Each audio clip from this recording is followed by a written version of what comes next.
Hey, aloha, and welcome to the last Stan the Energy Man show for 2016. So could someone in ThinkTech viewer land please tell me how this year went by so fast? I'm your host, Stan the Energy Man from the Hawaii Center for Advanced Transportation Technologies, and today we're going to look back at what I think is one of the most misunderstood topics I face in my profession, hydrogen safety. If you ever want to push my buttons, come up to me and say, "Hey, Energy Man, if hydrogen's so safe, how come the Hindenburg caught on fire?" Can someone please bring me my canine therapy dog right now? But we're not going to just talk about it. We're going to give you hands-on, up-close, and personal contact with real, flammable, slippery, plentiful hydrogen, because the future is here, Hawaii, and it is hydrogen. And we'll be taking you to Blue Planet Research over on the Big Island to start off with, where men are men, and hydrogen roams free at 45 miles an hour straight up without afterburner. And then we're going to ask the question, if hydrogen is so great, why are we not driving hydrogen cars, Mr. Energy Man? And the Energy Man will impart wisdom upon you that your high school physics teacher made way too complex for your surplus juvenile brain cells to comprehend. So fasten your seatbelts, because we're going to hit 2017 with a blast of hydrogen goodness that you cannot get out of your head. So let's roll the tape and go to the Big Island and look at Paul Pontio talking about hydrogen safety. Dispel some of the myths about hydrogen, because most people are afraid of hydrogen. Most people think it's the most explosive thing on the planet, and that if you have a small leak in a hydrogen system, then it's just destined to explode and burn the building down. Well, the reality is that since it's the lightest element in the universe, it's 14 times lighter than air. It goes up at 45 miles an hour when it's let loose. That's 66 feet a second. So think about it going 1,001 and it's 6 stories away already. It's gone. And because of that, it's very difficult to get a concentration that's flammable at the source of a leak unless you're right at the leak source. And what we do in the classroom is we do it by showing this. So you got a really audible major leak of hydrogen. It's blowing out right now like crazy. And most people would think if there's a spark, it's going to blow up. Well, it'll blow the flame out if I get close enough to it right now. It won't ignite until I get down closer to where it's concentrated enough. But as it's leaking out, it's hitting the ceiling of this building and it's going out that vent. So before I lit it, the hydrogen that had leaked out had already left the building. It's gone. It's moving really, really fast. So the other cool thing about hydrogen is that since there's no carbon in it, it's just purely hydrogen. And it's a little windy in here. But there's no radiant heat. And because of that, you can put your finger about 1/8 inch from the flame and there's no heat. It won't burn. But above right here, it's 500 degrees plus. It's very hot. And if you come here, you can actually put your hands over it and you can feel the humidity in the flame because it's making water vapor with the oxygen in the air. I'll turn it down a little bit. The other thing is the other big myth or misunderstanding, it's not a myth, is that hydrogen is invisible when it burns. Well, it is outside. So if we took this in the sunlight, you wouldn't see the flame. But indoors and in subdued light, it burns orange. At nighttime, it burns bright orange. Yeah, I mean, I can get really, really close. And this tubing will it's actually colder than room temperature right here. It's hot by the jet, but it's pulling the heat out of the air and cooling down.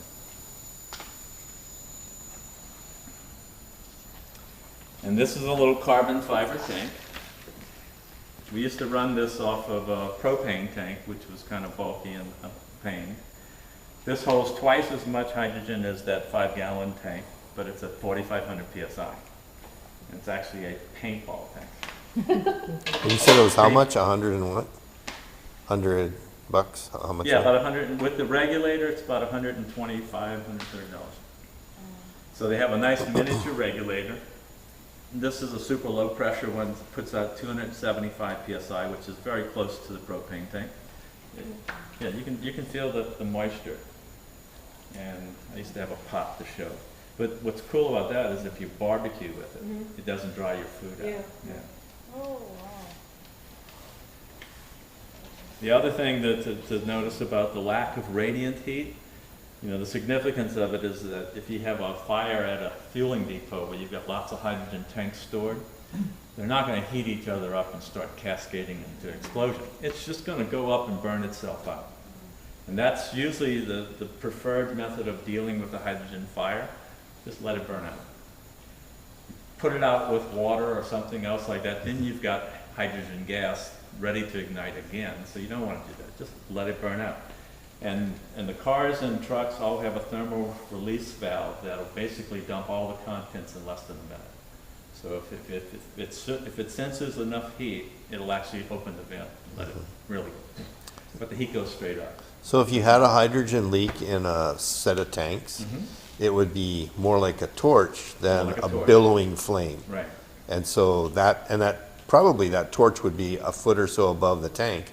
Yes. By the time the air mixture is right to ignite, and so it would actually be above the tank with no radiating heat, so much safer than. Yeah, there's a famous video on YouTube that shows a hydrogen fire coming out of a fuel cell leak on a car, right out of the trunk. And the windshield rubber on the back didn't even get melted or burned. Right. And you can see that here. And to demonstrate it more, this has got half the time that this has on it, but it was used with propane. So you can see how oxidized the finish is on that. This is virtually new. And there's a lot of CPU. It can get really hot. So it's hotter than propane.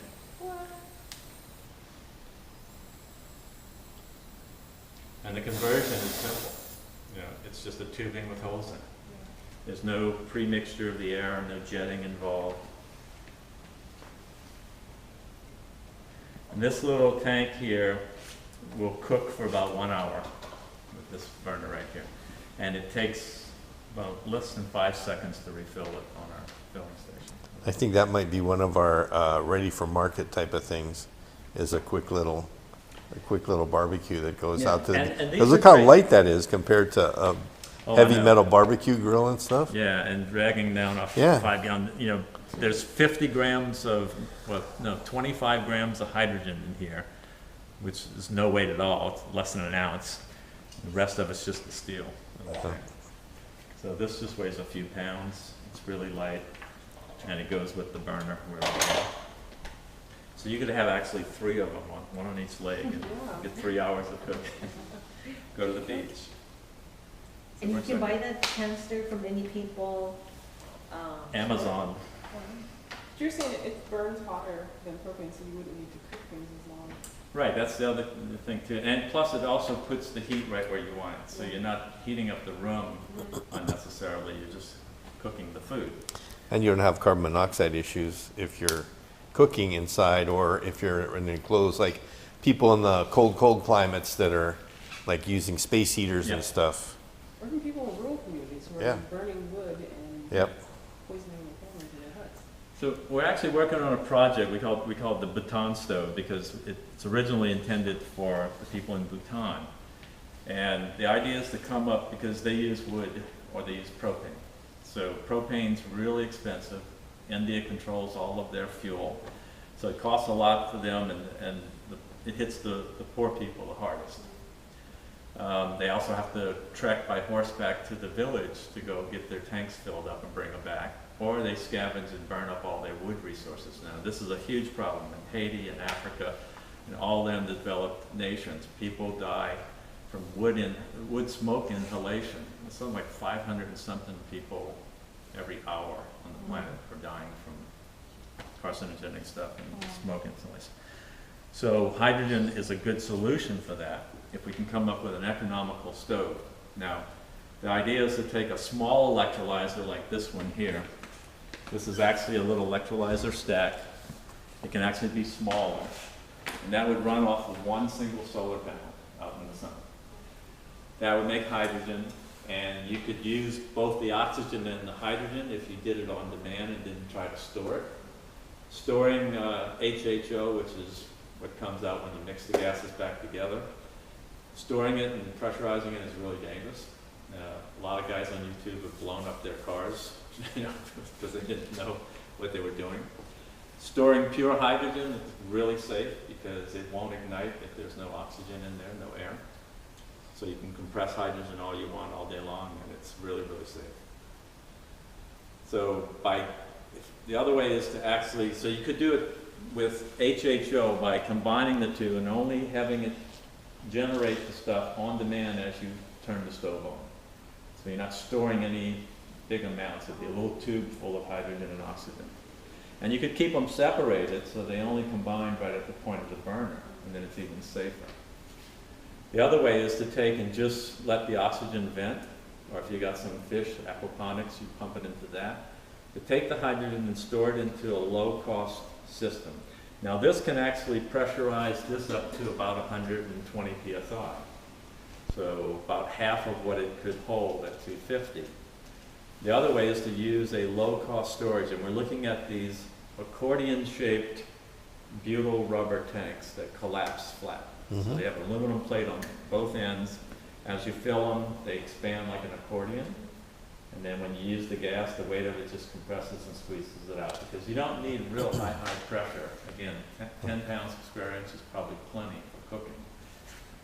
And that's real safe, inexpensive storage. Yeah. That technology is used in anaerobic digesters with methane too. Yeah, methane would be great. I mean, you burn that, you're still just releasing CO2, but it's better than having the methane just go off into the air. But if we can get a low-cost, mass-produced, small electrolyzer, a solar panel, a storage, and a simple stove, that could replace the propane and the wood-burning stoves that people are using and dying from. So that's kind of a little project we're trying to get going here. This is a neat little model. Oh, this is how we fill up the little paintball tank, by the way. So I modified one of their fill stations and put the same J2600 nipple on the end. So that plugs into our fueling nozzle. This plugs into a little quick connect on the side. Till the pressure balances and then Yeah, and in 5 seconds, it's done. it's done. So, Toyota, everybody brags about their 5-minute fast fill. Well, we got a 5-second. Blue Planet, always on the cutting edge. We can beat it. This is a cool little model that demonstrates everything that we've been looking at on the electrical side, right? We got an electrolyzer, we have real fuel cells over here. This is a scale version of just that. This is an electrolyzer. So electricity is splitting water into hydrogen and oxygen. They're going to recombine in a fuel cell and make DC electricity. So you'll see in a second when the oxygen catches up, because it's 1/3 of this, it takes a minute, is half as many, or twice as many bubbles of hydrogen as there are oxygen, because it's H2O, right? So 2/3, 1/3. They're going to recombine in the little PEM fuel cell and make DC electricity. So electricity in, we split water into two gases. When you combine the gases, you get water and electricity out. It's the exact opposite of electrolysis. So this is an exact scaled down version of our station and a car. The making the hydrogen on the left side and the fuel cell in the vehicle on the right side giving you power to your axles. Yep. And the only emissions is water. How do you put water back into that fuel cell? These, Okay, yeah, we just fill up the tanks. all right.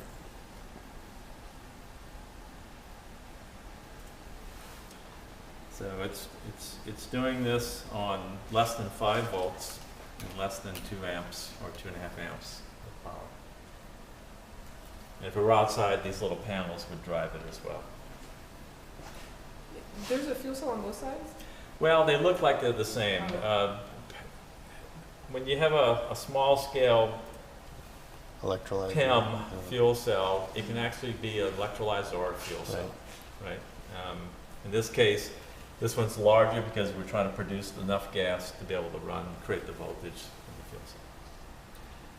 But it's basically a platinum electrode and 2 membranes.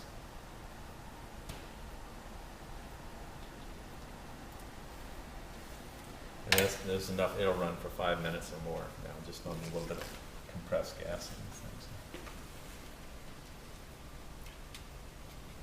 Now the electrolyzer outside is an alkaline electrolyzer. And what that means is that the liquid inside the water it's an electrolyte. It has sodium hydroxide mixed in it. Now, sodium hydroxide is lye. That makes the water more electrically conductive for it to be able to work properly. The biggest significant difference in Chris McWhinney's equipment and most alkaline electrolyzers is that most alkaline electrolyzers use 25 to 30% sodium hydroxide solution. His uses less than 1%. And it's the precision of the electrodes and the cell design that make it work that efficiently. This is using distilled water. There's no electrolyte in it. The water is the electrolyte. So the closer you can get the plates and things in the membrane, the less electrolyte you should need. Yeah. And that's the beauty of Chris's design. Yeah. The other beauty is the methods they've come up with to keep the cost down. Most electrolyzers use membranes like Nafion from DuPont, which are very, very expensive. They're hundreds of dollars a square yard. They found something that acts as a diaphragm membrane that's about $6 a yard. And it's basically high-grade ripstop nylon. All right, so there you saw Paul telling you about how safe hydrogen is and showing you how safe hydrogen is. It's really wonderful. I really like what Paul does on the Big Island with his equipment, and we actually demonstrated some of this stuff over at the job fair this week, Wednesday evening at the Japanese Cultural Plaza down in Manoa. High Tech Development Corporation was out there running their job fair. It was a great event. Had a lot of folks show up. Senator Wakai showed up with a bunch of students. Had a lot of folks coming up and visiting our booth where we showed some of what hydrogen does and how to make hydrogen and then how to use it in a fuel cell and run vehicles and make the little lights in the propeller turn too. But the big deal is the safety piece of it. We get asked a lot about the safety of hydrogen, and really hydrogen's gotten a lot of bad marketing, but it's not totally unjustified. Hydrogen has to be respected, just like any other energy source, just like any other compressed energy. A battery, you have to respect a battery. If you don't think a DC battery can really get some amps going and get fire started, you should see it when it goes through the right circuitry. It can even get your attention. AC power, we all know. Gasoline, anything that's flammable, anything that masses energy and stores it has potential dangers, and hydrogen's no different. But the main thing to recognize is, hydrogen does go straight up at 45 miles an hour. So like Paul says, in 1 second, that hydrogen is 6 stories up. It's 60 feet above you and just going away. So you don't want to be in a place where you contain the hydrogen. In the building where Paul was demonstrating, the roof is sloped, so the hydrogen goes right out the vents in the ceiling up above him. But as long as you're not mixing the hydrogen with an oxidizer, with oxygen or air, and it's pure hydrogen, it's actually very hard to ignite. But hydrogen does have a broad ignition range. So when you do mix it, and it does have a good mixture, it actually makes it more useful than some of the other fuels because it can be ignited in a broader range in a controlled environment, like in an internal combustion engine. And we'll get Roy McAllister back on here again to talk more about those kind of engines. But for now, we're going to take a quick break, and we'll come back to a little bit more mellow topic of hydrogen. Aloha, my name is Justine Espiritu, and I co-host Hawaii Farmers Series with Matthew Johnson of Oahu Fresh. We talk about Hawaii's local farmers and their supporters. In order to have a vibrant and sustainable local food system, farmers are always the foundation, but there's so many other people involved in the community that help support those farmers. So we bring those folks onto our show every Thursday at 4 p.m. We get their backstory, their history, find out a little more about them, and we find out why they love what they do and their perspective and their advice on how we can continue to have a dynamic and vibrant and sustainable local food system. So we broadcast live every Thursday at 4 p.m. And you can also catch us on ThinkTech's YouTube channel as well as Alelo 54. So we hope you tune in and join us. Thank you. Welcome back to Stan, the Energy Man. Stan Osserman here on my lunch hour. I love spending my Friday lunch hour with all of you and trying to get you up to speed on energy. So we looked at hydrogen safety and fire safety by looking at what Paul Pontio demonstrates on the Big Island. But let's talk about the future. And the question I get next most to the safety questions are, yeah, Stan, but if hydrogen's the future, then why aren't we already using it? Why not? And the reality is that hydrogen infrastructure is going to take some investment. It's going to take some time. It's going to take time to make the transition. And it's also got to compete. It's got to compete with gasoline and maybe even liquid natural gas or natural gas as a vehicle propellant in transportation. But in reality, if you look long term, all the folks that have really looked hard at energy sources, batteries aren't the answer unless they're a lot more efficient, a lot better, a lot safer than they are now, a lot lighter than they are now. They're so heavy now that if you want to really go far in a car, you need a ton of batteries in the car. And the more you weigh down the car, the less efficient it is. So batteries aren't the current answer, but they're part of the answer. And electric transportation is definitely the answer. But fuel cells are electric. I told folks this week, my little epiphany this week is you have all different kind of batteries. You have, in your car, you have like a 12-volt DC wet cell battery that has lead and an acid in there that stores energy and gives you back energy, and you can recharge it all the time. It's called a wet cell. And then inside your flashlights, where you have D batteries and AAA batteries and things like that, those are dry cell batteries, nickel, cadmium, lithium ion, those kind of batteries. They're dry cells. Well, then you have a fuel cell. A fuel cell vehicle, a hydrogen fuel cell vehicle, is a hydrogen battery. It's a battery that instead of storing energy, just when you push energy into it, you push a fuel into it, and it actually makes a current and makes electricity. So how do I know that hydrogen is really the future? Well, when you have companies that have invested millions, literally billions of dollars and decades perfecting the technology and have now started producing the vehicles, then you know you're on the right track. So this next video that we got is a real short clip that really talks about the future of hydrogen transportation and why you ought to look at it.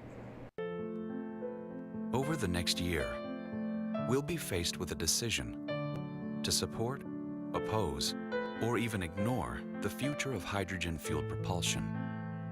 While there's no doubt that the need for an alternative to fossil fuel is real, the debate around hydrogen will intensify.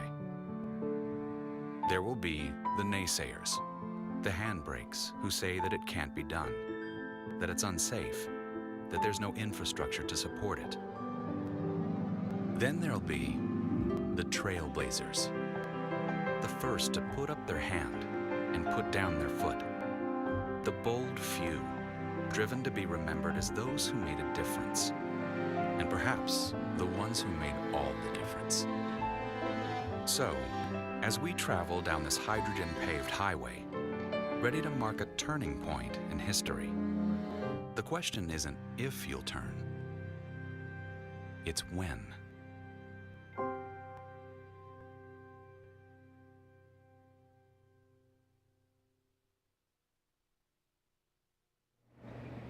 All right, so are you inspired now? Are you going to go out and make a difference? It can be you. You can make a difference.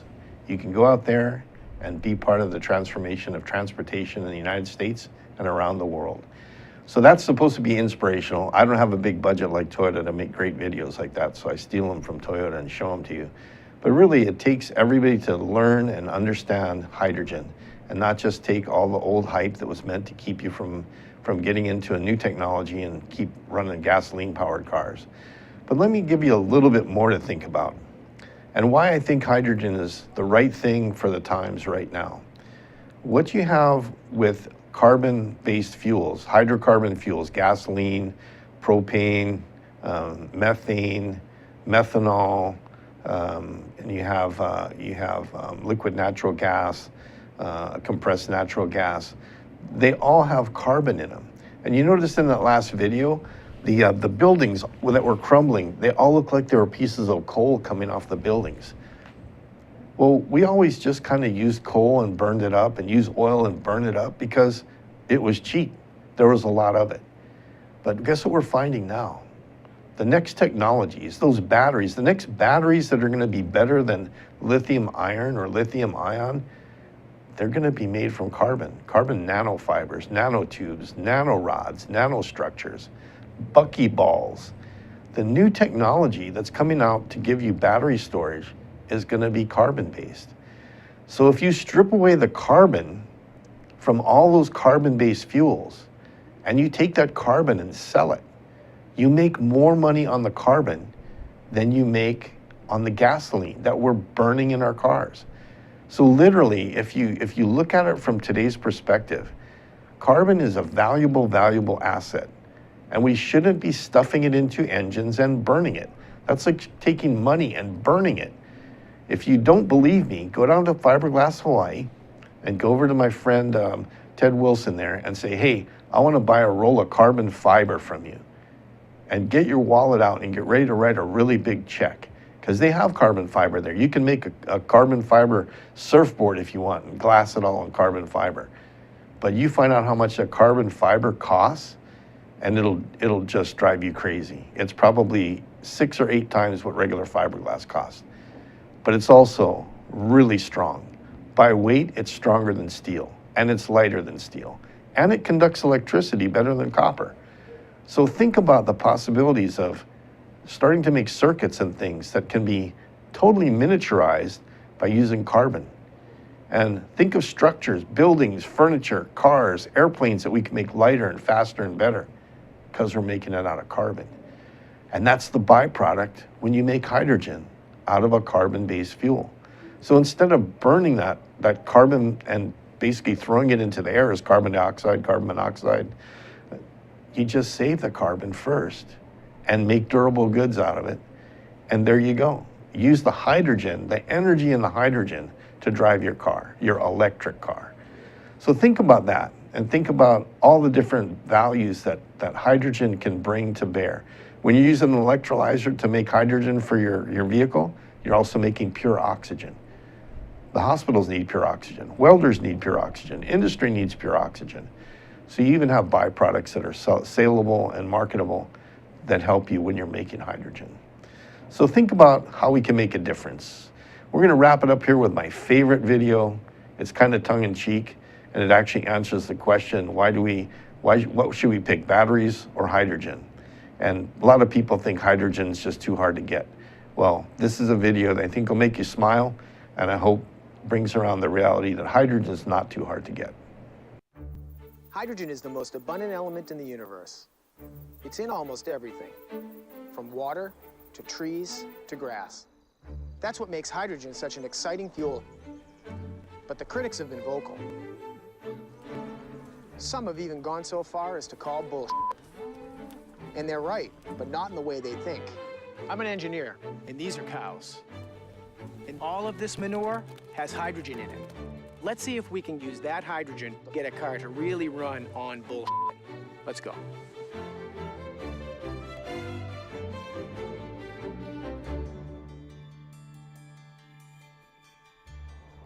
So I'm on my way to meet Ron. He's a dairy farmer. He's got a beautiful little family-run dairy and lots of manure, and that's just what I'm looking for. Wow, Ron, look at this. Yeah, this is the stuff. So what do you see when you see these piles? Manure. When I look at these piles, I see an enormous amount of energy, and I was hoping we could run a little experiment with your help. Right. I'd like to see if we can take manure, strip the hydrogen out of it, and use that hydrogen to power a car. That sounds crazy, but let's do it.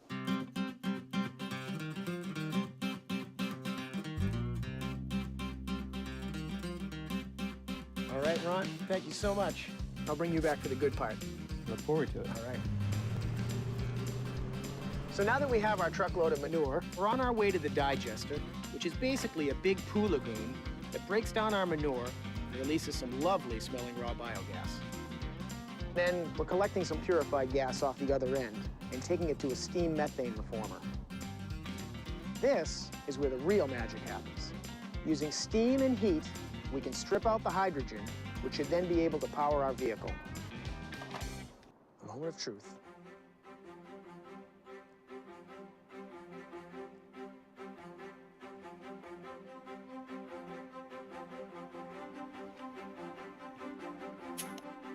You want to drive? I would. All right.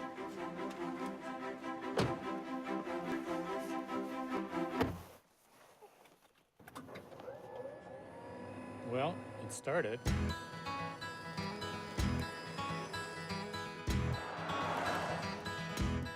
Well, I told you it could be done, and here we are. This is great. It's great, huh? Did you ever think we'd be sitting here, driving a car on that Commodore? It seemed like a stretch. No combustion engine in this car. The hydrogen and the oxygen from the air come together in that fuel cell, and it makes DC electricity. That's incredible. And it doesn't even smell. But there's many other ways to get the hydrogen.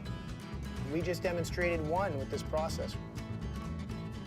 We're driving down the road, running on bullshit.